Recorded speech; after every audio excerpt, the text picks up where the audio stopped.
Wow, I did it. I actually did it. I read all 269 chapters of Jujutsu Kaisen. On August 19th, it was announced that the Jujutsu Kaisen manga will end in 5 chapters, with the final chapter to be published on September 30th. When I read this news, I was like, oh my gosh, the manga is ending this soon? I had a feeling it was going to end in the year of 2024, but I had no idea it was going to end this soon. I was expecting a late December release date, and with the spoilers of the recent chapters at the time of this big news update, I just had to read the manga. I had to know what was going on in the manga, as I didn't want to be spoiled by some random tweet on X. So from August 19th all the way until September 16th, I made it my mission to go to the very beginning and read from chapter 1 all the way to chapter 269. I set a goal to read 10 chapters in an hour every single day, which led me to this moment to finally be up to date with the Jujutsu Kaisen manga. I know you guys are very curious to hear my opinions on the arcs post the Shibuya incident arc. I'm not going to talk about every single chapter in depth because that will take me a long time, and I think I would just rather talk about how I felt about the arcs overall. But before I talk about those arcs, let me talk about the previous arcs before the Shibuya incident arc. So the first half of season 1, I really enjoyed that arc. Yuji learning how to become a Jujutsu sorcerer and eventually confronting Mahito. Some of my favorite episodes were the episodes involving Jinbei. I found the scene of Itadori learning that these cursed spirits were once humans to be really heartbreaking to watch. I'll give those first 13 episodes a 7.5 out of 10. Next up, the Kyoto sister events. That was a really fun arc to watch. Seeing these two schools clash together. I love seeing Itadori working with his schoolmates to try and fight off the other school. I think my favorite episode in this arc, and possibly in season 1, was without a doubt the episode where Maki and Mai face off one another and we see their backstory and their sibling tension. How Mai has resented Maki for just being way too cool and to go against the system and to face off these curses, while Mai, she was scared. She didn't want to do any of this scary stuff. But Maki wanted to get revenge on her family so that she can well and truly prove them wrong and to make them eat their words. Another episode I really enjoyed was the episode where Nobara faced off Momo, and Momo was basically berating her, saying that you shouldn't be a Jujutsu sorcerer, you shouldn't be fighting and focusing on strength, you need to focus on your beauty because the world doesn't care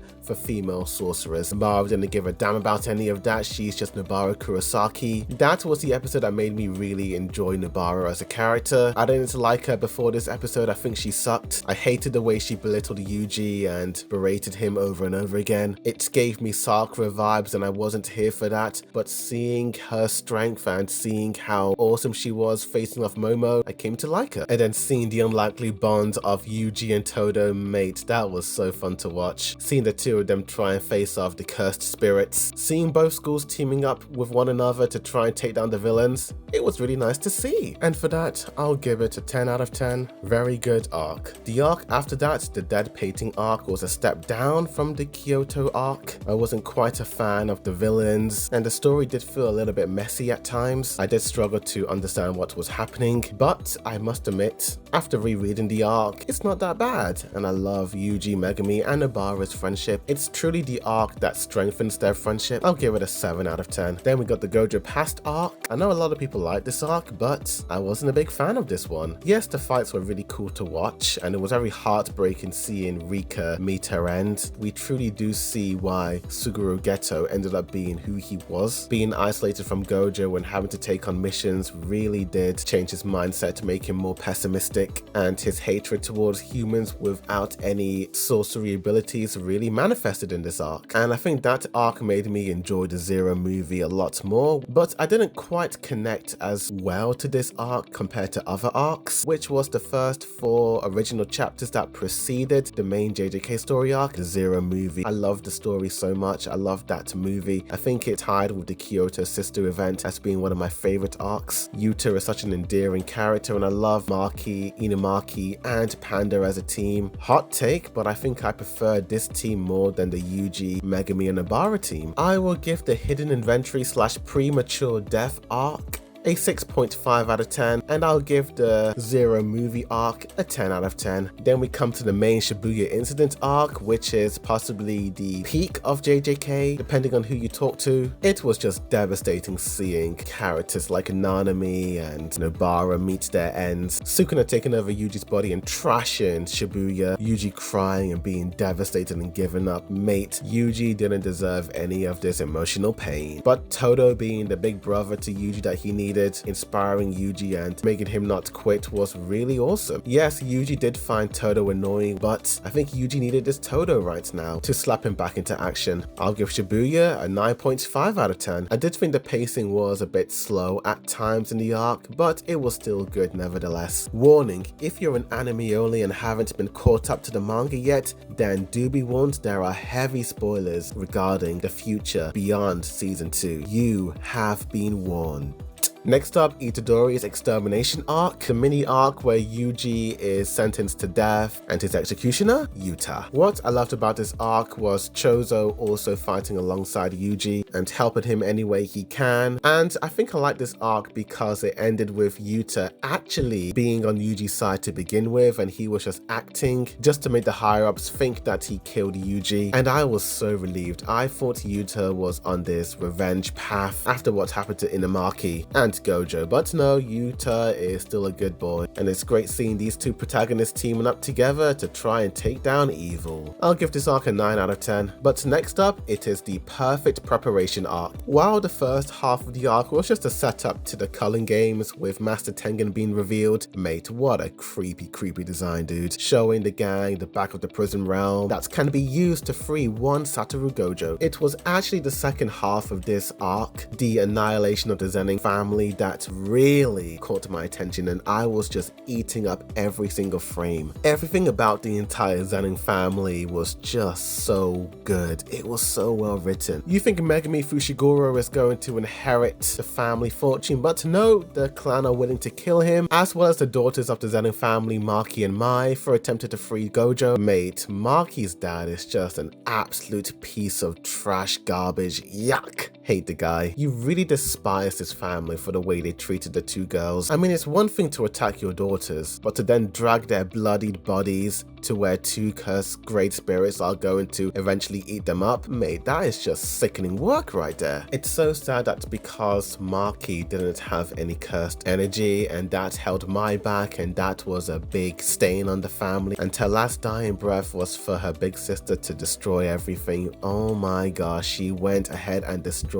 everything. Mate, my jaw was on the ground when I was reading these chapters. Holy moly, she destroyed everyone. I killed them all. They're dead. Every single one of them. And not just the men, but the women and the children too. They're like animals, and I slaughtered them like animals. I hate them. But in all seriousness, it was an intense scene. I think this is my favorite arc in Jujutsu Kaisen. It's definitely a 10 out of 10. I enjoyed it so much, and it was really hard to watch at times. And then we come to the Culling game arc, which this arc had a lot of main objectives. They had to free Satoru Gojo from the prison realm, protect Tengen from Kenjaku, and to rescue Sumiki Fushiguro. This arc had so much happening all at once, and I'm not gonna lie, I did struggle to keep up with what was happening, but I'll give it to Gege Akutami. Some of these scenes that were drawn were so well drawn. I think this is possibly the best drawn arc in all of JJK. And my favorite fight in this entire arc was Kenjaku versus Tabaka, which was this absolutely insane, Looney Tunes, goofy, over-the-top, wacky battle. Even Kenjaku, who is one of the main villains of this series, admitted that he was having fun and enjoying himself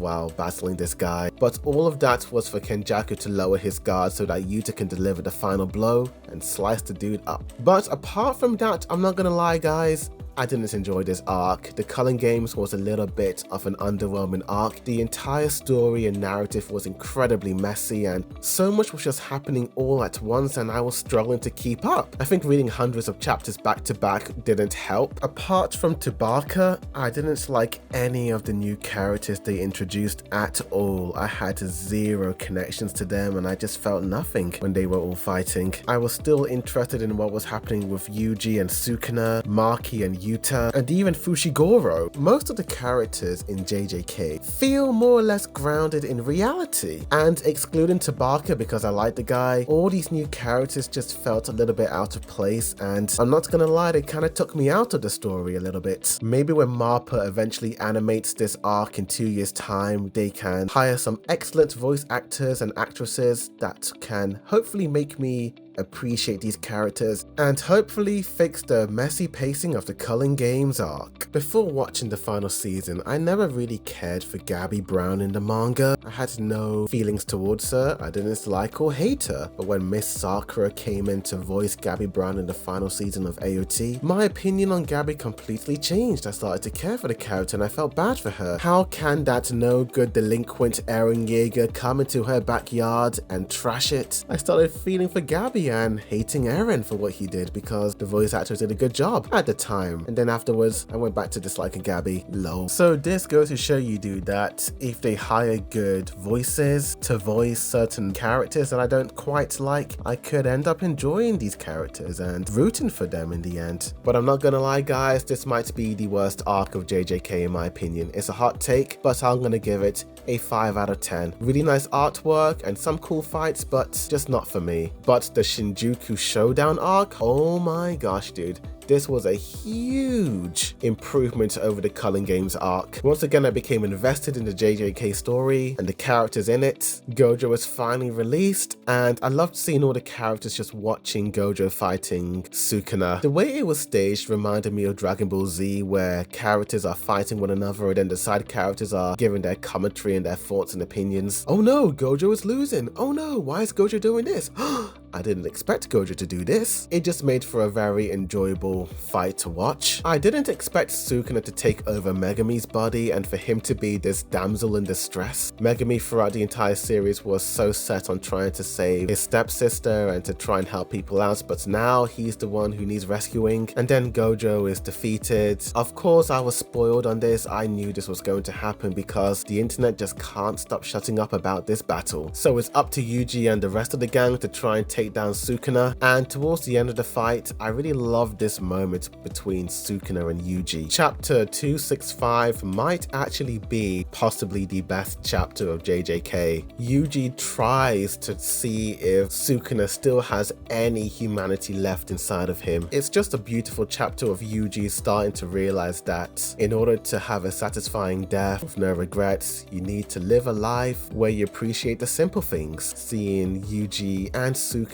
just hanging out and doing casual mundane things. Even though Sukuna towards the end was like, yeah, I don't care, I'm still gonna be evil. It was in line with how Sukuna is as a character, and I like how Yuji wasn't able to talk no jutsu Sukuna into being a good guy. I like that a lot, and I think it really stayed true to the story of JJK. It did remind me of the Zeke and Armin talk in the final episode of AOT, but I feel like it truly applied well to Yuji and Sukuna. Sukuna being this evil chaos of destruction who just wants to hurt and destroy others. Yuji wanted to try and find meaning in having a satisfying death by trying to live a life that's worth living. Whether it's an exciting or mundane life, whether people appreciate that life or don't appreciate that life, it's your life to live, and you gotta do what you gotta do to make sure you live a life with no regrets. With that said, I'm not gonna lie, the conclusion to the fight was a little bit anticlimactic, and so much was happening all at once. Nobara came back all of a sudden and I was like, oh, she's back with an eye patch. Okay, that's cool. I don't think they delved deep into Fushiguro's psyche when Sukuna took over him. I would have liked more moments where Fushiguro was having a breakdown or something, realizing that, oh, I understand you, Yuji, this is what you had to deal with. But it was just resolved very quickly, and I would have liked more of those moments. But I think I'll give this final arc an 8 out of 10. It's good, it's better than the Culling Games arc, but it's just not what I was thinking it was going to be. Yes, there are 3 more chapters to go. I just read the third of the second to last chapters, but they just feel more like epilogues in my opinion. The final arc is not bad, it just isn't what Shibuya and the previous arcs were in my opinion. It's starting to give me and they lived happily ever after vibes, but I still enjoyed some of the chapters in the final arc. Many fans online have claimed that the final battle has been rushed, with quite a few of them expressing their disappointment towards the final arc of Jujutsu Kaisen. While the final arc isn't completed and I have yet to give my overall thoughts on that, I must admit that I do agree with the fans regarding the final battle. It did feel quite rushed. Nobara just came out of nowhere and so many things were happening all at once. Towards the end, it did feel rushed. I can't deny it. While it is disappointing that the final battle was a bit rushed, it doesn't take away from how amazing this final arc was and how invested I was reading each chapter. The Sukuna and Gojo battles were awesome. I will hold on my overall rating for JJK once the final chapter comes out, but yeah, what do you think of these arcs so far? What do you think of the final battle? Do you like it? Do you hate it? Tell me. Like this video, subscribe for more Jujutsu Kaisen videos as well as other anime updates, news updates, videos, rankings, comparisons and all that jazz. But thank you for watching, and as always, a boy do the view signing up.